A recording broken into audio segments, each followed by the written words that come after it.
Assalamualaikum warahmatullahi wabarakatuh. Perkenalkan, saya Bidan Siska Dewi Karlina, bidan yang bertugas di ruang nifas RSUD Ashifa, Sumbawa Barat. Dalam kesempatan ini, saya akan memberikan informasi tentang manajemen laktasi. 1000 hari pertama kehidupan adalah masa sejak anak dalam kandungan hingga seorang anak berusia 2 tahun. Pada masa ini, terjadi pertumbuhan otak yang sangat pesat, sehingga disebut dengan periode emas. Kekurangan gizi pada masa ini akan mengakibatkan terhambatnya pertumbuhan dan perkembangan seorang anak. Pemberian air susu ibu merupakan salah satu upaya untuk mendukung 1000 hari pertama kehidupan. Oleh karena itu, pemberian air susu ibu adalah tugas bunda dan keluarga. Sehingga bunda dapat memberikan ASI eksklusif hingga usia 6 bulan dan dapat diteruskan hingga usia 2 tahun. Meskipun proses menyusui merupakan proses yang alamiah, namun tidak sedikit bunda dan keluarga mengalami kendala. Oleh karena itu, pentingnya bunda dan keluarga mengetahui tentang manajemen laktasi. Mari kita simak bersama-sama video edukasi tentang manajemen laktasi berikut ini.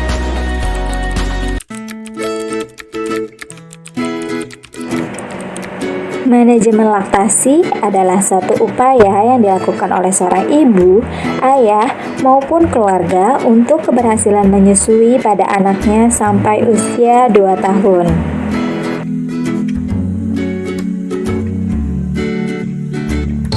Kegiatan manajemen laktasi meliputi persiapan psikologis dan fisik, ASI eksklusif, teknik menyusui yang benar, mengenali tanda kecukupan ASI, pijat oksitosin, perawatan payudara, dan cara mengatasi masalah menyusui.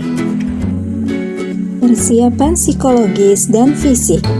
Keberhasilan menyusui didukung oleh persiapan psikologis yang sebaiknya dilakukan sejak masa kehamilan. Persiapan ini sangat berarti bagi keputusan atau sikap bunda yang positif terhadap pemberian ASI. Persiapan psikologis dapat dilakukan dengan cara: pertama, bunda harus yakin bahwa bunda mampu menyusui anaknya.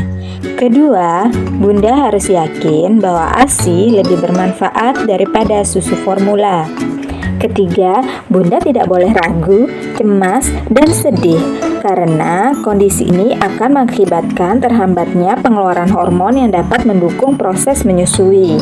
Keempat, carilah informasi tentang menyusui pada tenaga kesehatan atau tenaga yang terlatih. Kelima, dukungan suami dan keluarga sangatlah penting untuk membantu dan mendampingi bunda dalam menyusui.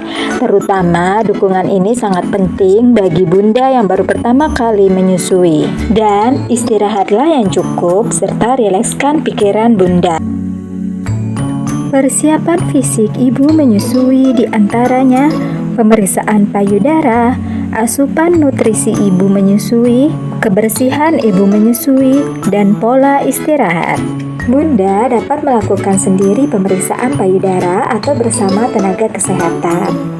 Pemeriksaan payudara meliputi pengecekan apakah air susu bunda sudah keluar atau belum. Yang kedua, pemeriksaan apakah puting susu bunda menonjol atau tidak. Jika puting susu bunda tidak menonjol atau tenggelam, segera hubungi tenaga kesehatan atau bidan untuk dilakukan penata laksanaan selanjutnya. Dan yang ketiga, yaitu pemeriksaan apakah pada payudara bunda terdapat keganasan atau tidak yang dapat menghambat proses menyusui. Oh ya bunda, bahwa ukuran payudara tidak mempengaruhi jumlah produksi ASI.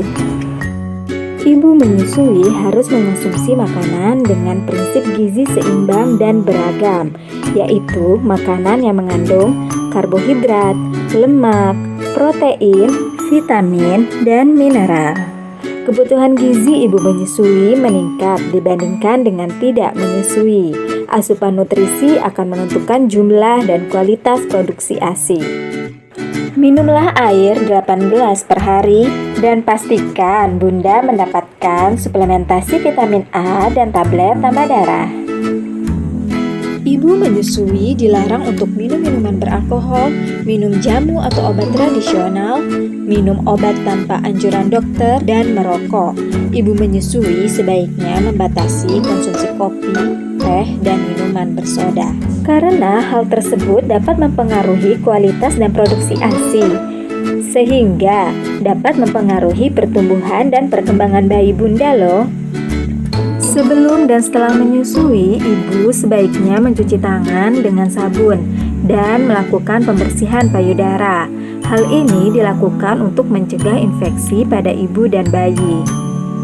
Lalu, bagaimana dengan pola istirahat ibu menyusui? Bunda bisa istirahat di saat bayi sedang tertidur. Bunda, istirahatlah yang cukup agar produksi ASI dapat berjalan lancar. Penerapan manajemen laktasi yang berikutnya yaitu ASI eksklusif. Tahukah Bunda apa yang dimaksud dengan ASI eksklusif? ASI eksklusif adalah pemberian air susu ibu saja mulai usia 0 hingga 6 bulan tanpa pemberian makanan dan minuman tambahan yang lain. Pada tahap pemberian ASI eksklusif ini, air putih pun tidak boleh diberikan, kecuali pemberian obat dan vitamin. Saat bayi memasuki usia 6 bulan, baru deh diperkenalkan dengan makanan pendamping ASI seperti bubur, buah, dan makanan yang lain. Namun, air susu ibu tetap diteruskan ya Bunda hingga bayi berusia 2 tahun. Pemberian air susu ibu akan memberikan manfaat bagi ibu dan bayi. Ibu yang menyusui akan memperoleh manfaat. Pertama, mencegah perdarahan masa nifas, karena dalam proses menyusui akan merangsang pengeluaran hormon oksitosin. Hormon oksitosin ini membuat kontraksi pada rahim, sehingga perdarahan yang keluar akan menjadi lebih sedikit. Kontraksi rahim ini juga dapat membantu pengembalian rahim ke ukuran semula lebih cepat. Kedua, ibu terhindar dari risiko osteoporosis, kanker payudara, dan kanker ovarium. Ketiga, dengan menyusui secara eksklusif hingga 6 bulan dapat menunda kehamilan loh Bunda, karena ASI eksklusif ini sebagai KB alami. Dalam proses menyusui merangsang hormon prolaktin keluar lebih banyak. Hormon prolaktin ini akan menekan terjadinya proses ovulasi atau keluarnya sel telur, sehingga kehamilan dapat ditunda. Keempat, dapat meningkatkan ikatan ibu dan anak. Anak juga tidak mudah stres dan lebih tenang berada di dekapan ibu. Kelima, dengan menyusui berat badan Bunda akan lebih cepat turun loh. Karena semakin sering bayi menyusui, maka semakin banyak energi yang diambil dalam tubuh Bunda untuk membuat ASI. Dan keenam, akan menghemat keuangan keluarga karena ASI adalah makanan gratis untuk bayi. Selanjutnya, manfaat ASI untuk bayi yaitu: pertama, ASI adalah nutrisi terbaik dan sesuai untuk bayi karena ASI mengandung karbohidrat, lemak, protein, vitamin, mineral, dan paling tinggi ASI mengandung air. Jadi, Bunda tidak perlu khawatir bahwa bayi akan kekurangan zat gizi. Kedua, ASI mengandung zat antibodi sehingga bayi yang minum ASI jarang menjadi sakit. Ketiga, ASI mendukung pertumbuhan dan perkembangan otak bayi dengan optimal, sehingga dapat membuat bayi menjadi lebih cerdas dibandingkan yang lain. Dan berat badan bayi menjadi sesuai dengan usianya. Selain itu, pertumbuhan tulang bayi menjadi lebih kuat dan gigi tidak mudah berlubang atau karies. Banyak sekali kan manfaatnya. Oh ya Bunda, tahukah Bunda bahwa ASI keluar memiliki tahapan? Pertama, ASI kolostrum. Kolostrum dikeluarkan pada akhir masa kehamilan hingga hari pertama sampai dengan ketiga setelah melahirkan. Kolostrum ini berwarna kuning keemasan, mengandung zat gizi yang tinggi dan zat kekebalan tubuh. Kedua, ASI transisi. Kolostrum akan berubah menjadi ASI transisi sekitar 4-6 hari setelah kelahiran bayi. ASI transisi mengandung tinggi lemak untuk kebutuhan nutrisi bayi. Ketiga, ASI matang atau matur. Setelah masa transisi, ASI akan menjadi matang atau matur. Proses perubahan ini akan terjadi pada hari ke-10 sampai 2 minggu setelah kelahiran bayi. Nah, ini dia perbandingan kandungan ASI dan susu formula. Sangat jauh berbeda kan Bunda? Ada banyak sekali zat gizi yang tidak dimiliki oleh susu formula, seperti antibodi, hormon, antivirus, anti alergi, anti parasit, zat pertumbuhan, dan enzim. Sehingga bayi yang mendapatkan ASI cenderung akan lebih sehat dan tidak mudah sakit. Bunda juga harus tahu bahwa lambung bayi pada 1 hingga 2 hari pertama setelah lahir masih sangat kecil. Seperti seukuran kelereng, lambung bayi hanya muat sekitar 5 hingga 7 mili aja, setara dengan 1 sendok makan. Pada usia 3-6 hari, lambung bayi menjadi semakin besar, seukuran buah leci atau bola bekel. Lambung bayi muat 27 hingga 30 ml air susu. Kemudian pada usia 7 hingga 10 hari, lambung bayi menjadi seperti seukuran bola pingpong. Muat ASI hingga 60 sampai 80 ml sekali minum. Dan pada usia 14 hari, lambung bayi menjadi besar seukuran telur ayam. Lambung bayi pada usia ini sudah muat 80 hingga 120 ml setiap kali minum Bunda. Oh ya Bunda, seringlah menyusui atau sesuai keinginan bayi. Hisapan bayi pada saat menyusu pada ibu akan merangsang saraf di sekitar payudara ibu dan akan merangsang otak untuk menghasilkan hormon prolaktin. Semakin banyak ASI yang dikeluarkan dari payudara ibu, maka semakin banyak produksi ASI. Dapat dikatakan bahwa semakin sering bayi menyusu, maka semakin banyak ASI yang diproduksi. Hormon prolaktin banyak dihasilkan pada malam hari, sehingga menyusui pada malam hari dapat membantu mempertahankan produksi ASI. Pada saat menyusui juga akan merangsang pengeluaran hormon oksitosin oleh otak. Hormon oksitosin adalah hormon yang dibutuhkan untuk melancarkan proses pengeluaran air susu ibu. Untuk supaya tubuh dapat menghasilkan hormon oksitosin yang banyak, ibu harus merasakan bahagia. Dengan kata lain, ibu tidak boleh stres, cemas, sedih, atau marah. Ibu juga dapat melakukan pijat oksitosin. Bagi para bunda yang bekerja, berikut ini adalah tips agar bunda tetap dapat memberikan ASI eksklusif. Pertama, belajarlah memerah ASI. Memerah ASI dapat bunda lakukan di rumah atau di tempat kerja. Bunda dapat memerah ASI dengan tangan, dengan pompa manual, atau dengan pompa elektrik. Kedua, menyimpan ASI perah atau asip. Bunda harus tahu cara penyimpanan ASI perah dengan tepat, karena jika salah menyimpannya akan menyebabkan ASI rusak. Dan jangan lupa ya Bunda untuk menuliskan tanggal dan jam ASI diperah.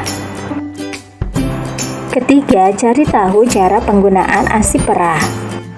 ASI perah yang tidak dimasukkan ke dalam kulkas dapat segera diberikan. Sedangkan untuk ASI perah di dalam freezer dapat dikeluarkan terlebih dahulu ke dalam lemari pendingin biasa atau dengan mengalirkan air pada botol asip hingga asip mencair. Setelah itu, asip dapat dihangatkan dengan cara meletakkan asip bersama botolnya di dalam wadah berisi air hangat. ASI perah tidak boleh dimasak dengan kompor atau dipanaskan dengan microwave. Lalu, berikan ASI perah menggunakan media yang tepat dan hindari penggunaan DOT untuk mencegah bingung puting pada bayi. Tahukah Bunda bagaimana teknik menyusui yang benar? Mari kita simak bersama-sama. Teknik menyusui yang benar merupakan proses menyusui dengan posisi dan perlekatan bayi pada payudara yang tepat. Dengan posisi dan perlekatan menyusui yang tepat ini akan meningkatkan pengeluaran ASI secara maksimal sehingga terpenuhinya kebutuhan ASI untuk bayi dan dapat meningkatkan hormon prolaktin dan produksi ASI di fase berikutnya. Teknik menyusui yang benar juga dapat mencegah puting susu lecet dan bendungan atau pembekakan payudara, sehingga hal ini akan meningkatkan keberhasilan ibu menyusui pada bayi usia 0 hingga 6 bulan dan dapat dilanjutkan hingga usia 2 tahun.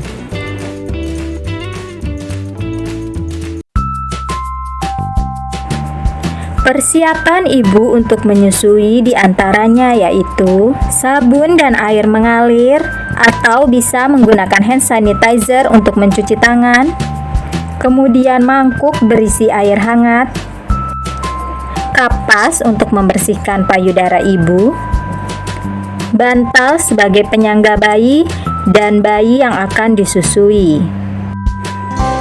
Lakukan cuci tangan sebelum menyusui. Cuci tangan dilakukan dengan 6 langkah menggunakan sabun dan air mengalir.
Kemudian atur posisi ibu dengan nyaman dan tepat. Posisi ibu menyusui dapat duduk bersandar, tidur miring, atau berdiri. Bila duduk, pastikan kaki tidak menggantung.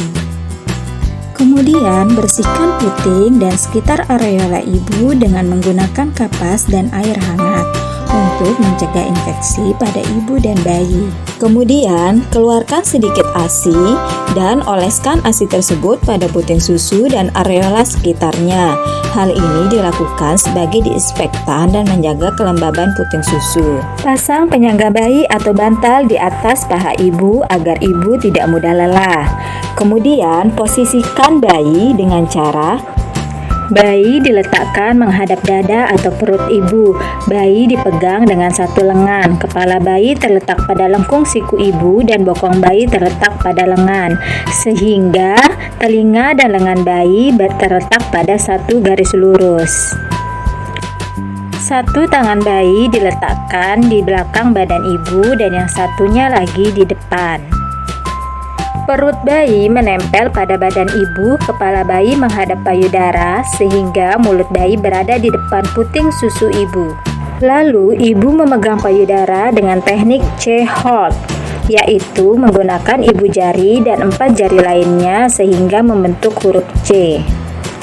Kemudian rangsang bayi untuk membuka mulut dengan cara dekatkan puting ibu ke sudut mulut bayi atau dengan menggunakan kelingking ibu seperti ini. Ketika bayi sudah membuka mulut dengan lebar, dekatkan kepala bayi ke payudara ibu hingga bayi dapat menghisap payudara ibu. Usahakan sebagian besar areola ibu masuk ke dalam mulut bayi. Dan pastikan perlekatan bayi telah tepat. Posisi dan perlekatan bayi menyusu dengan benar terlihat dari kepala dan tubuh bayi lurus, tubuh ibu dan bayi menempel, bayi menghadap ke payudara ibu, dagu menyentuh payudara, sementara hidung menjauh dari payudara. Lalu bibir terlipat keluar, mulut bayi terbuka lebar, mengambil sebagian areola. Areola adalah daerah gelap di sekitar puting. Bukan hanya puting ibu, bayi menyusu nggak hanya ke puting, tapi lebih ke payudara ibu. Terakhir, bayi menyusu dan menelan teratur tanpa adanya suara mengecap. Biarkan bayi menyusu semau bayi atau hingga payudara terasa kosong. Susukan payudara secara bergantian. Ketika bayi telah puas menyusui atau payudara ibu terasa kosong, lakukan pelepasan perlekatan dengan cara masukkan jari kelingking ibu di sudut mulut bayi. Ketika bayi membuka mulut, maka sapu puting ibu keluar dan kepala bayi dijauhkan.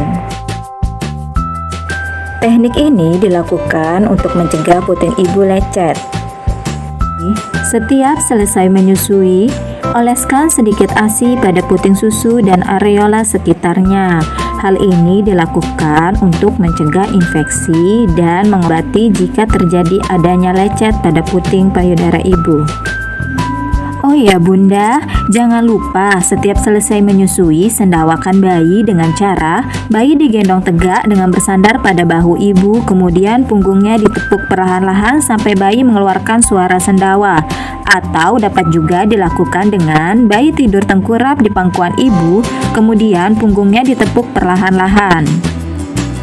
Hal ini dilakukan untuk mencegah terjadinya gumoh atau keluarnya cairan susu yang telah ditelan oleh bayi.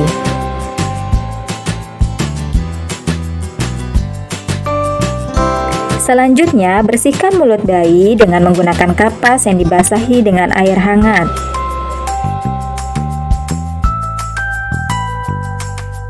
Proses menyusui telah selesai dilaksanakan, kemudian lakukan cuci tangan.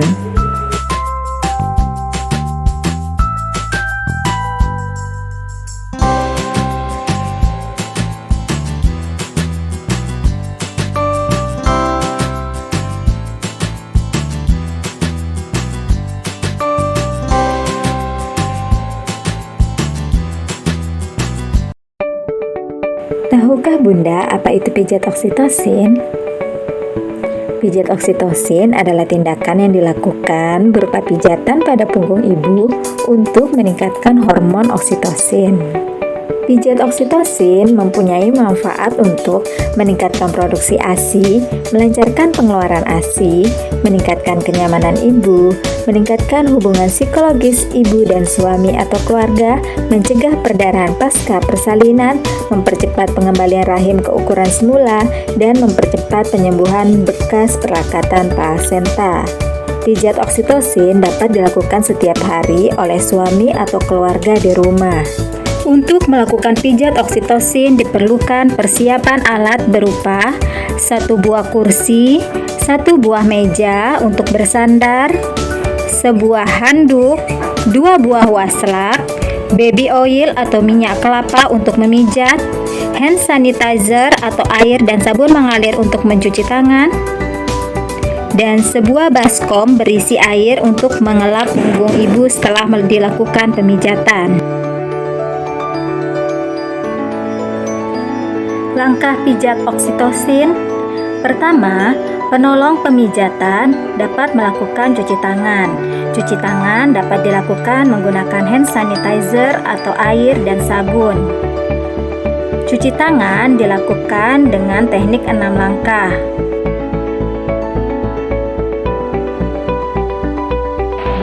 Bagaimana Ibu tentang proses menyusuinya?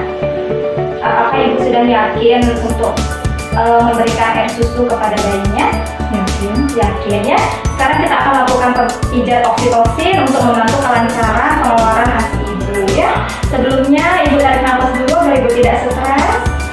Nafas dalam, hembuskan pelan-pelan. Kemudian nafas dalam lagi, hembuskan. Sekali lagi. Oke. Bantu ibu melepaskan pakaian bagian atas dan letakkan handuk pada pangkuan ibu. Kemudian atur posisi ibu dengan posisi duduk. Tangan melipat di atas meja, Kepala ditundukkan dan payudara dibiarkan menggantung. Penolong pemijatan membasahi telapak tangan menggunakan baby oil atau minyak kelapa. Lakukan pemijatan sebatas leher ibu selama 2 hingga 3 menit. Tekanan pemijatan disesuaikan dengan tingkat kenyamanan ibu. Gerakan kedua, lakukan pemijatan pada bagian punggung ibu hingga kedua sisi tulang belikat. Lakukan gerakan ini selama 2 hingga 3 menit.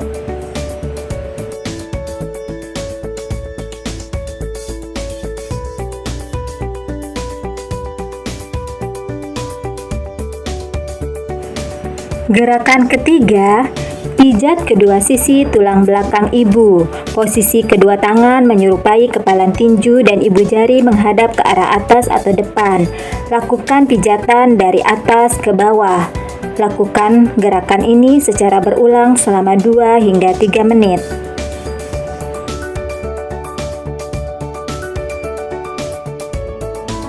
Pijatan ini dilakukan dengan membuat gerakan melingkar dengan kedua ibu jari dengan melakukan penekanan secara lembut. Pijatan ini diyakini dapat merangsang pengeluaran hormon oksitosin, di mana kita ketahui bahwa hormon oksitosin dapat membantu melancarkan pengeluaran air susu ibu. Setelah pemijatan selesai dilakukan, bersihkan punggung ibu menggunakan waslap yang dibasahi air. Sambil membersihkan punggung ibu, lakukan penekanan secara ringan. Pemijatan telah selesai dilaksanakan. Jangan lupa bantu ibu untuk mengenakan pakaiannya kembali. Dan penolong pemijatan melakukan cuci tangan setelah tindakan.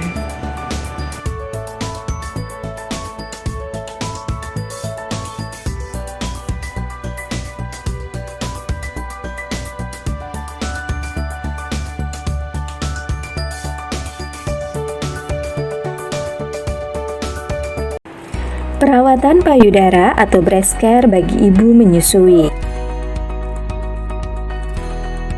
Perawatan payudara adalah suatu tindakan pengurutan atau pemberian rangsangan secara teratur pada otot-otot payudara untuk memperbaiki sirkulasi darah, merawat puting payudara agar bersih dan tidak lecet, serta memperlancar ASI.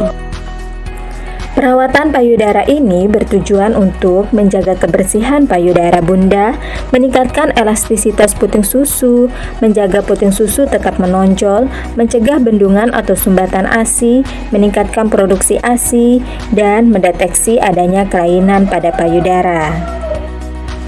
Kapan breast care dapat dilakukan? Breast care pasca persalinan dapat dilakukan mulai segera setelah persalinan, 1 hingga 2 hari setelah bayi lahir. Lakukan setiap hari sesuai kebutuhan bunda, minimal 1 hingga 2 kali per hari. Lalu, siapa yang dapat melakukannya? Breast care atau perawatan payudara dapat dilakukan dengan bantuan bidan, perawat, atau tenaga konselor laktasi. Bunda juga boleh loh melakukannya sendiri atau dengan dibantu suami dan keluarga. Persiapan alat yang pertama, baby oil atau minyak kelapa, kapas secukupnya, 2 buah baskom berisi yang pertama air hangat dan baskom kedua berisi air dingin atau air biasa. Kemudian hand sanitizer atau sabun dan air mengalir untuk mencuci tangan, 2 buah waslap, dan 2 buah handuk. Berikut ini langkah perawatan payudara. Lakukan cuci tangan menggunakan sabun dan air mengalir atau hand sanitizer dengan menggunakan teknik 6 langkah cuci tangan.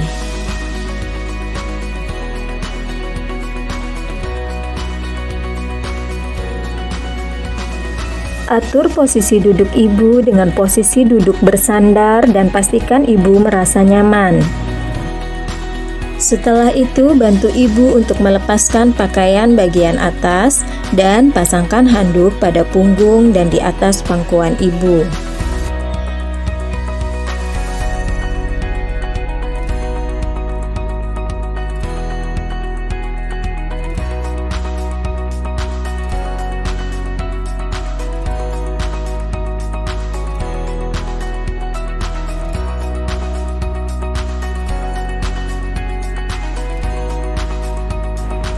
Lakukan pemeriksaan kondisi puting ibu meliputi bentuk puting, apakah menonjol atau datar atau tenggelam, adakah luka atau lecet, dan apakah kotor atau tidak. Jika puting ibu datar atau tenggelam, maka akan dilakukan perawatan puting susu. Lakukan pengompresan kedua puting susu dengan menggunakan kapas dan baby oil atau minyak kelapa. Lakukan hal ini selama 2 hingga 3 menit. Pengompresan dilakukan dengan tujuan untuk menjaga kelembapan puting susu dan menjaga puting susu agar tetap lunak sehingga bayi dapat menyusu dengan baik. Setelah itu, kapas digosok-gosok di sekitar puting dan areola ibu untuk mengangkat kotoran.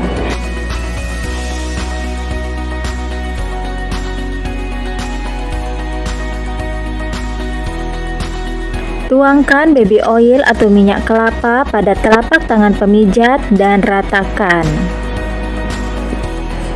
Kemudian lakukan pemijatan atau pengurutan.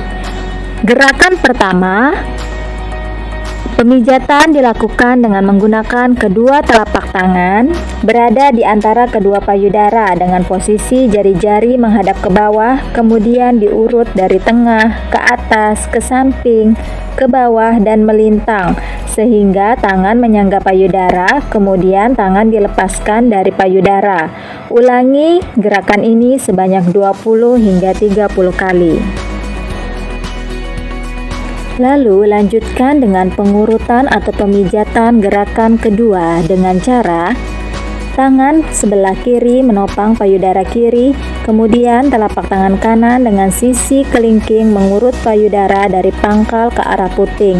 Lakukan pada kedua payudara sebanyak 20 hingga 30 kali gerakan setiap payudara.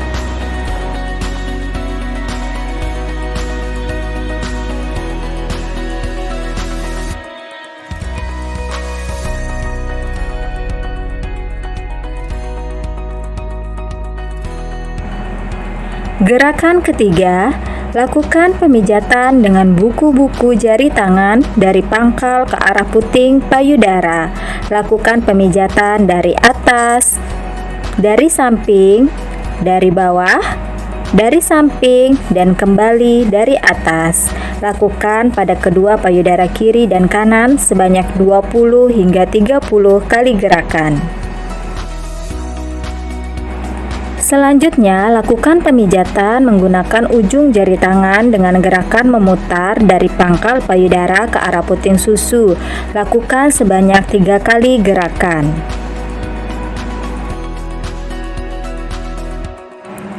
Tahap terakhir dari proses pemijatan yaitu melakukan pengutukan pada payudara. Pengutukan dilakukan secara melingkar dari pangkal payudara menuju puting payudara.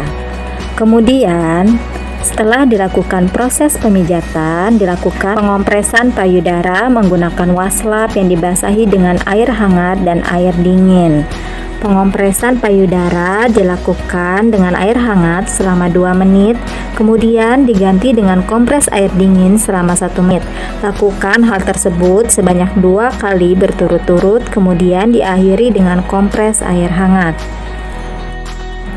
Pengompresan payudara ibu dilakukan sambil membersihkan payudara ibu, kemudian lakukan pengeringan payudara. Terakhir, bantu ibu mengenakan pakaiannya kembali dan pelaku pemijat melakukan cuci tangan menggunakan sabun dan air mengalir atau menggunakan hand sanitizer. Demikianlah edukasi tentang manajemen laktasi. Semoga bermanfaat bagi ibu dan keluarga. Mari kita memberikan ASI pada bayi usia 0 hingga 6 bulan dan diteruskan hingga 2 tahun. ASI pasti